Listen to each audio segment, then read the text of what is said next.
Adaukwu Adaukwu akwa gị mere ụmụ mmadụ ha na-eti manne ha ihe ịkụ Adaukwu oshi ọ maka ndị oshi gị hapụ ngo ụda aha ndị oshi bịa ha gbure nsonama mgbure ụta aha ka nna amala ejie Adaukwu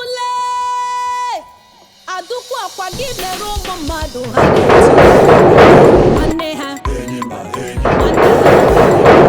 Adaukwu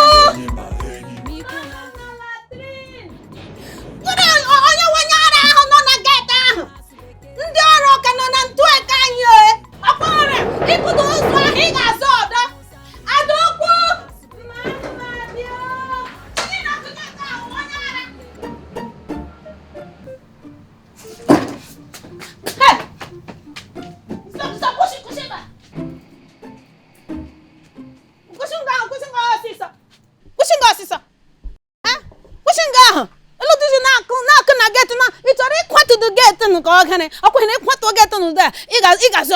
Onye si m bata kemgbe m kọwara n'aka n'ụzọ emepenụ m abata manụ isi ebishi bata na mbara echi mmadụ ị chere ka mepere ụzọ what are you?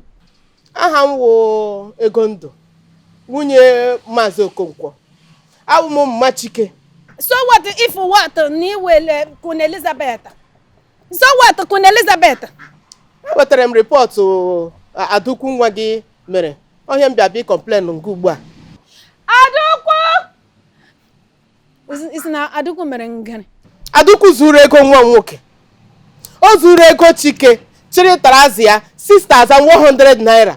Chiri tarazi ya gbafuo. Ma chere. Akwụghịrị kamgbe echi. Adaukwu ruo afọ 6 nne ya kpọtara ngana. Hapụrụ m ngana gbalaga m na-aza Adaukwu ezuwabeghị oshi mba.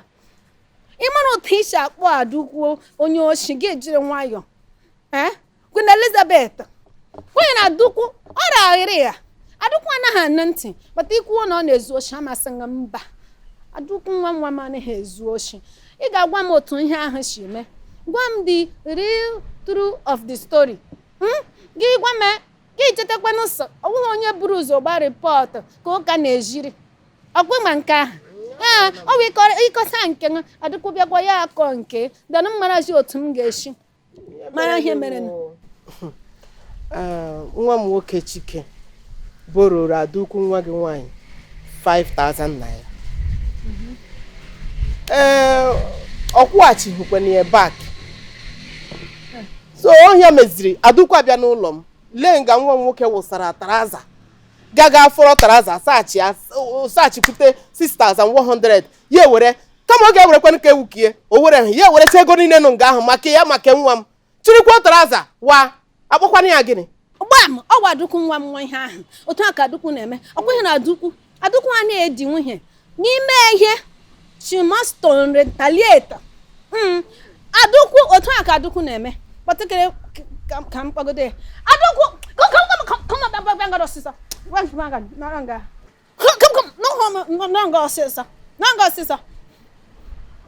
nwaanyị nọ nganụ Queen Elizabeth si gị ịbịa were ego nwa nwoke 6,100 ọ wee eziokwu ihe mere n'ụwa na ewere m 5,000 ego ọ nara m okweghị nye ashị m then 1,001 nọ n'elu ewu compound interest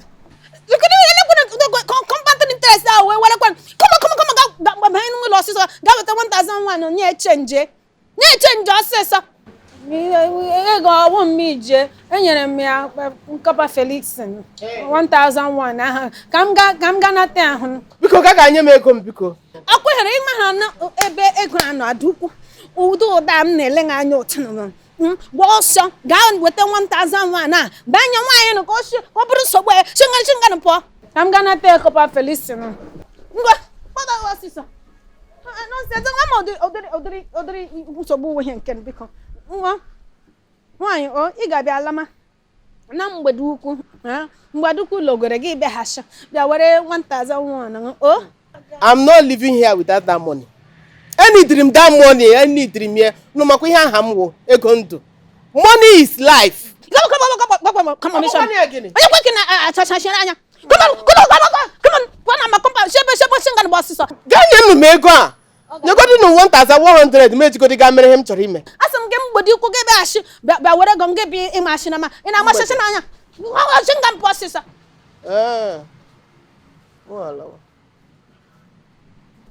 gama ịmara otu ị shiri mepee geeti ahụ bata shota meshin pụma nwa ọsịsọ nnukwu nọ nonsense can't be silly.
Adaukwu akwa gị mere ụmụ mmadụ ha na-eti ma nne ha ma nna ha. Hey, my cover teacher. Hey, hello, my cover. Hey, kara ihe niile white. Shirt, what you want? Nke no gown or blouse. Ihe niile white, my shoe white. In short, it was sparkling whitish. Adaukwu, what brings you to my house? Nothing brings me, Nothing bringing me. I bring in myself. I should not where the two both of my leg naga. Mrueben mjo question. Mrueben mja until mruongana. So I bring in myself. Adaukwu, you have not answered my question. The question was, okay, fine. What do you want? Waki berano. Waki bera. Mr. Mambia Gwanga. And good news. What is it? Really? Okay, each other, squandering. Chike nwa ha mere squandering ego m na anapụtara m ya sisters and one. You did? This is good.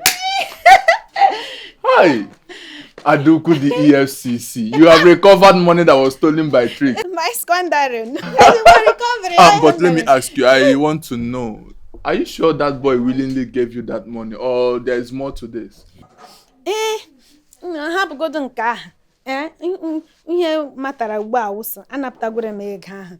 Michael Patricia, biko ọ wụrụ sọ ma m ukwu John gị se na enyere m gị 1,001. Maka na achọrọ m ije kwụ ụgwọ preparatory class. Stop that. It's not all those rubbish you're mentioning. It's called preparatory class. Okay. Achọrọ m ije akwụ ụgwọ. Onye m jisu biko ọnwụ na ị ga-cover m. I will help you on that. Considering what you want to use the money for, I will help you on that. Oh, Michael Patricia, thank you. Oh, Hey! What do you want to do?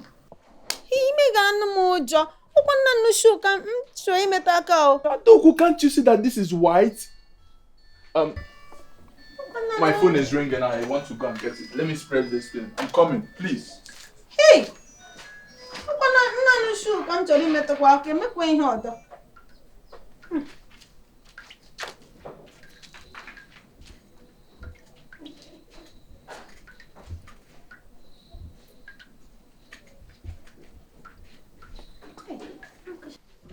Hey, you're gonna Doti.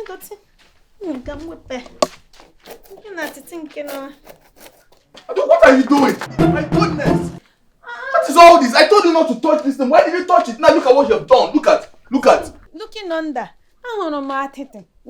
Adaukwu, I told you not to touch this thing when I was living here. Why can't you just hack into my voice for once? What is the problem? Did I asked you to touch it? That was what I was doing when I left. Now look at what you have done. Imagine, I have to start from beginning to clean all these things. Oh, my Patricia, because you went out in our war. I just man Just go. I've heard all you have said, alright? You're just full of dramas. Because my Patricia, you went out in our war. Because abịara m gaa eseta ha ga-esoro m ihe kịta gị na-abara m mba ndị ọzọ ndị na-asụ oke bekee gị gaa n'ụlọ hotel ha asọrọ ha mere ha wepụta yogurt fanta coke na-ewepụtachi ihe dị iche were na-asara ọkwa ewe ọjị ha emedo ha ọjị nyere m gị na-abara m sọsọ mba. Adaukwu, I will start doing all that immediately you start comporting yourself. Alright? Okay, Gambiala man. Michael Patricia. Yeah, even cook. It's too early for that, okay? Later. Nothing. Okay. Michael Patricia, bye. Oh. Bye. Thank you. Adaukwu nsogbu, nwata na-enye nsogbu.